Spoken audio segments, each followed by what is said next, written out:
Hello everyone. जैसे कि आप सभी को पता है कि एमपी सिविल जस्ट 2020 की वैकेंसी आ चुकी है और दिसंबर में उसका एग्ज़ाम भी शायद कंडक्ट हो जाएगा। अभी डेट फिक्स नहीं है। इसलिए हम आपके लिए इंग्लिश और कंप्यूटर की पेड क्लासेस लेकर आए हैं। आज ये जो क्लास है ये डेमो क्लास है जो कि फ्री है और आप सभी इसको देख सकते हैं एंड उसके बाद डिसाइड कर सकते हैं कि आपको पेड क्लासेस ज्वाइन करनी है या नहीं। अगर आप पेड क्लासेस ज्वाइन करना चाहते हैं तो लक्ष्य एकेडमी पर मैसेज कर सकते हैं या रुचि जैन को पर्सनली मैसेज कर सकते हैं अपना नाम के साथ, तो वो आपको रिप्लाई कर देंगी। इसकी जो फ़ीस है कंप्यूटर और इंग्लिश की फ़ी है जो वो 2000 रुपीज़ है। लेकिन अगर कोई भी स्टूडेंट 14 अक्टूबर 2020 तक रजिस्ट्रेशन करवा लेता है तो उसको 500 रुपीज़ ऑफ हो जाएंगे। मतलब 1500 रुपीज़ जो हैं वो दोनों सब्जेक्ट के लिए उन्हें टोटल पे करना पड़ेगा। तो चलिए सबसे पहले मैं आपको सिलेबस बताती हूँ कि ऐसे कौन से टॉपिक्स हैं जिससे आपके एग्जामिनेशन में सबसे ज़्यादा क्वेश्चन पूछे जाते हैं। ये सिलेबस है। देखिए टोटल 9 टॉपिक्स हैं, बहुत इजी लेवल का पेपर आता है।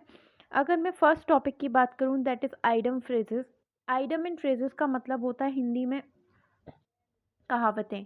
ठीक है, ऐसे ही इंग्लिश में कुछ कहावतें आती हैं जिनको हम आइडम एंड फ्रेजेस बोलते हैं।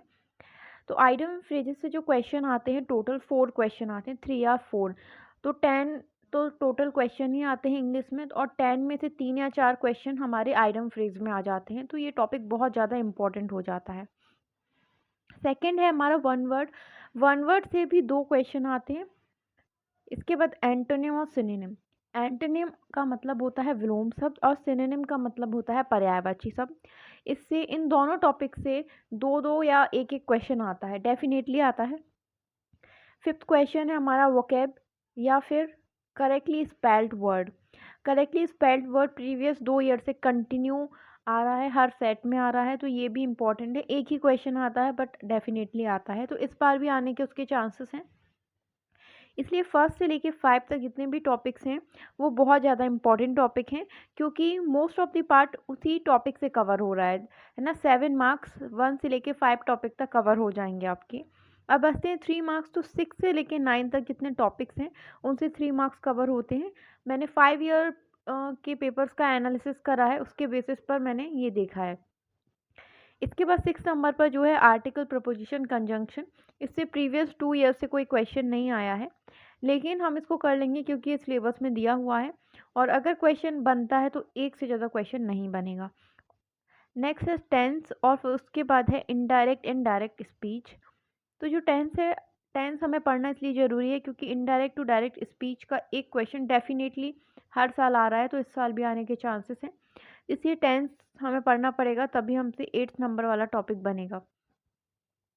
9th है हमारा फिल इन द ब्लैंक। तो फिल इन द ब्लैंक सभी को पता है हिंदी में रिक्त स्थान भरो हम बोलते हैं, तो fill in the blank English में भी आते हैं। तो ये पूरा वोकैब बेस्ड होता है। तो हम जब ऊपर के topics like item phrases one word antonym synonym कर लेंगे तो ऑब्वियसली हमसे 9th टॉपिक अपने आप बनने लगेगा। तो मैंने जैसे बताया कि फर्स्ट से लेके 5 तक पूरा 7 मार्क्स का कवर हो जाता है अप्रोक्सीमेटली। तो लास्ट के जो रिमेनिंग टॉपिक है 6 से लेके 9 तक उनसे सिर्फ 3 मार्क्स का आता है, जिसमें 8th नंबर का टॉपिक फिक्स है। 8th नंबर से आएगा ही आएगा, इनडायरेक्ट टू डायरेक्ट स्पीच। तो हम इसी के अकॉर्डिंग पढ़ेंगे। मैं आपको बताऊंगी कि हमारी क्या स्ट्रेटजी है पढ़ाने की।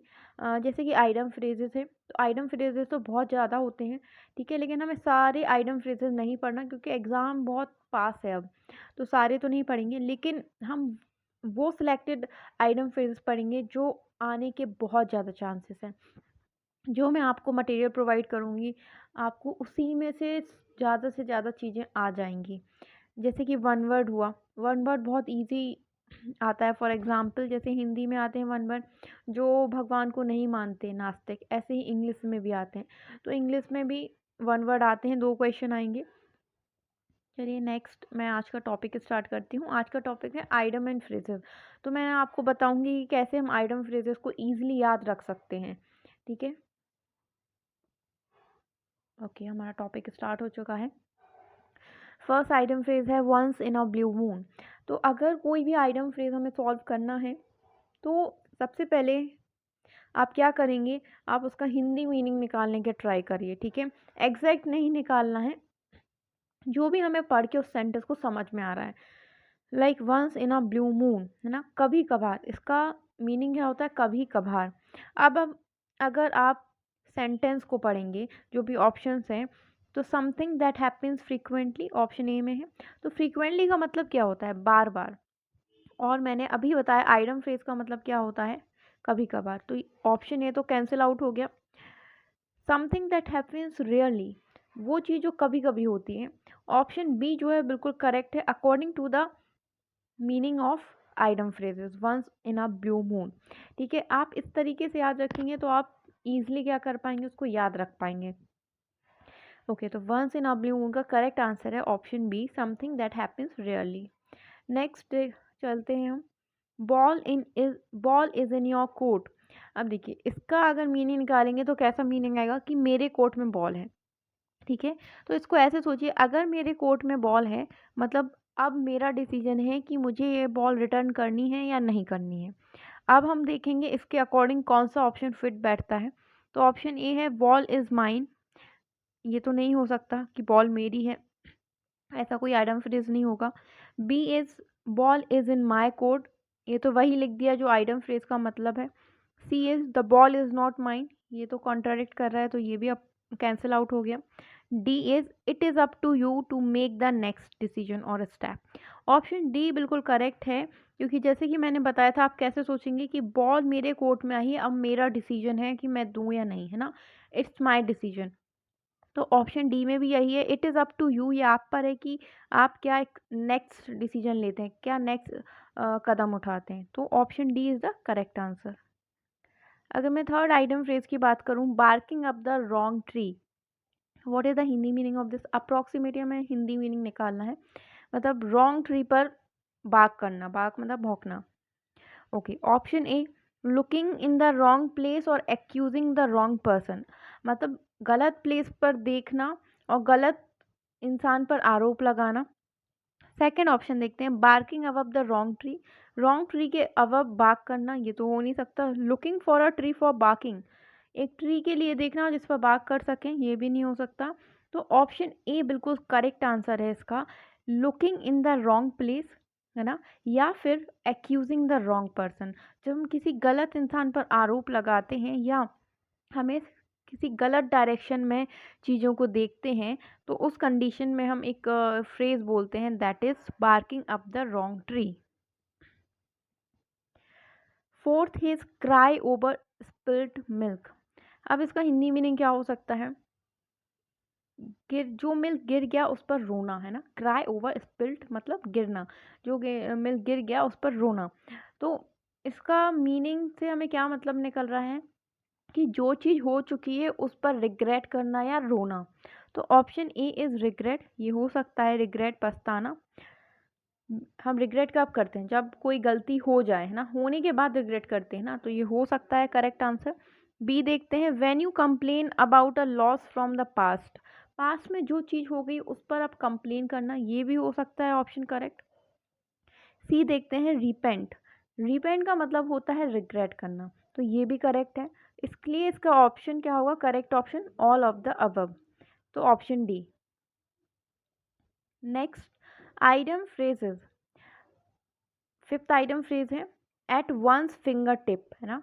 तो ये बहुत कॉमन है, हम बोलते हैं, हमेशा बोलते हैं, मुझे सब कुछ याद है फिंगर टिप पर, है ना, या उस पर्सन को तो हर चीज़ याद है उसकी फिंगर टिप पर, मतलब उसको हर चीज़ का नॉलेज है।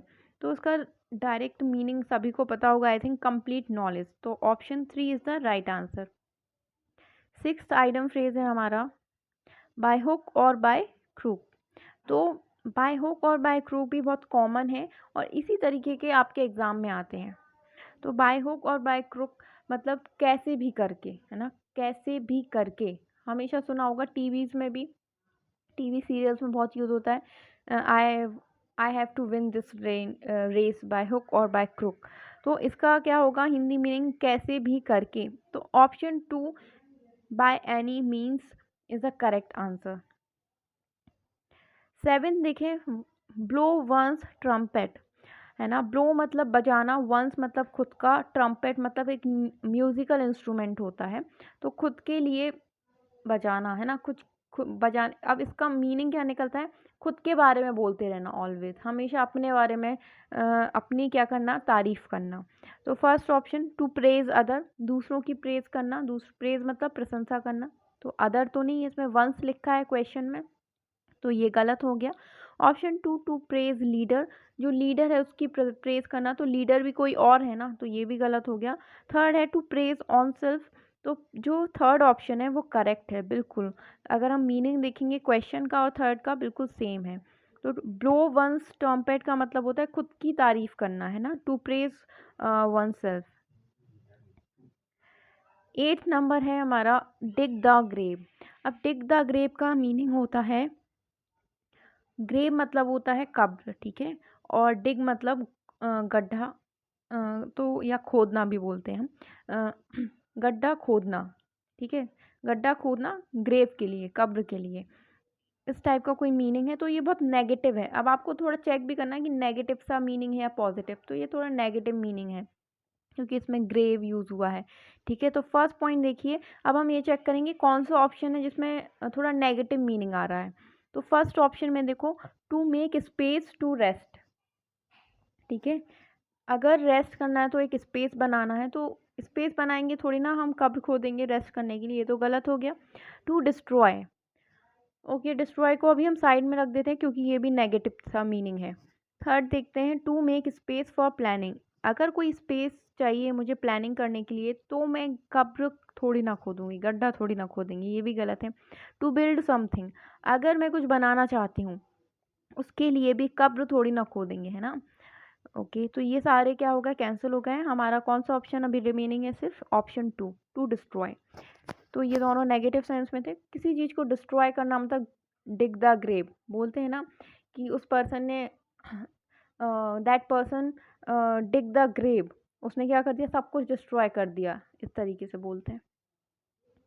ओके, 9th है हमारा die hard. This is very common, बहुत बार सुना होगा, I am a die hard person, like die hard मतलब होता है वेरी परसिस्टेंट, किसी भी चीज़ में बहुत ज़्यादा दृढ़ निश्चयवादी होना, है ना, अटल होना अपनी चीज़ पर, चाहे वो स्ट्रगल से रिलेटेड हो, चाहे आपका डिसीजन हो कोई, उस पर अटल रहना, तो डाई हार्ड। फर्स्ट ऑप्शन देखिए वेरी वीक, ये तो गलत हो गया। सेकंड अबाउट टू डाई, मरने वाले हैं, नहीं ये भी गलत है। Third is living life full, ये भी गलत है, लिविंग लाइफ फुल नहीं होता है डाई हार्ड, डाई हार्ड मतलब परसिस्टेंट होना, अटल होना। Fourth is persistent in struggle, ये बिल्कुल करेक्ट है ना, दृढ़ होना स्ट्रगल में, कितना भी स्ट्रगल आएगा हटेंगे नहीं, करते रहेंगे, हम अपना क्या करेंगे, अपनी मेहनत करते रहेंगे, हार्ड वर्क करते रहेंगे। तो option 4 is the correct answer. I don't see eye to eye with my friend on many things, अब इसमें जो हाईलाइटेड दिख रहा है सी आई टू आई, ये क्या है, हमारा आइडम फ्रेज है, इस तरीके से भी सेंटेंस के बीच में भी पूछ लेते हैं, तो ये क्वेश्चन मैंने ऐड किया है। और सेंटेंस के बीच में पूछते हैं तो वो बहुत ज़्यादा इजी हो जाता है, हम एक एक ऑप्शन को सेंटेंस के बीच में पुट करके देख सकते हैं, ठीक है, अगर हमें नहीं आता है तो। जैसे कि option A, I don't agree with my friend on many things, ये करेक्ट जा रहा है। ऑप्शन बी भी पुट करके बताती हूँ मैं, I don't depend on with my friend on many things, ये नहीं हो रहा, I don't depend on, grammatical बिल्कुल इनकरेक्ट है, ठीक है। I don't make an effort with my friend on many things, बहुत सारी चीज़ों पर मैं अपने फ्रेंड के साथ एफर्ट नहीं लगाता, ये भी करेक्ट नहीं है। I don't eye contact with my friend on many things, तो आई कॉन्टेक्ट तो बिल्कुल ही कोई लॉजिक नहीं बैठ रहा है। तो सी आई टू आई का मतलब क्या होता है, एग्री, है ना, एग्री होना, सहमत, अगर हम किसी से सहमत होते हैं, इसको ऐसे आपको याद रखना है, अगर मैं किसी से सहमत होंगी, उसकी बात से लेकर सहमत हूँ, तो मैं उसको आई से आई मिलाकर देखूंगी, ठीक है, लेकिन अगर मैं उसकी बात से सहमत नहीं होंगी तो मैं उससे आई से आई नहीं देखूंगी, क्लियर है। तो आई to I, C eye to आई का मतलब होता है एग्री। ओके, तो ये एक डेमो सेशन था जो आज कंप्लीट हो चुका है। जो भी स्टूडेंट्स एडमिशन लेना चाहते हैं तो वो रुचि जैन मैम को मैसेज कर सकते हैं पर्सनली व्हाट्सएप नंबर पर, या आप उनको उनके वीडियोस पर भी मैसेज कर सकते हैं। अगर 15 अक्टूबर के बाद आप एडमिशन लेते हैं तो आपको पूरी फ़ी देना पड़ेगी, कोई ऑफ़र नहीं मिलेगा। लेकिन 14 अक्टूबर तक आप एडमिशन लेते हैं तो आपको फ़ी में 500 रुपीज़ ऑफ हो जाएंगे। और हमारी क्लासेस जो हैं वो 15 अक्टूबर से स्टार्ट होने वाली है, तो आप हो सके तो पहले एडमिशन ले लीजिए, जिससे आपका मतलब आप पीछे ना हो जाएं। Okay, thank you.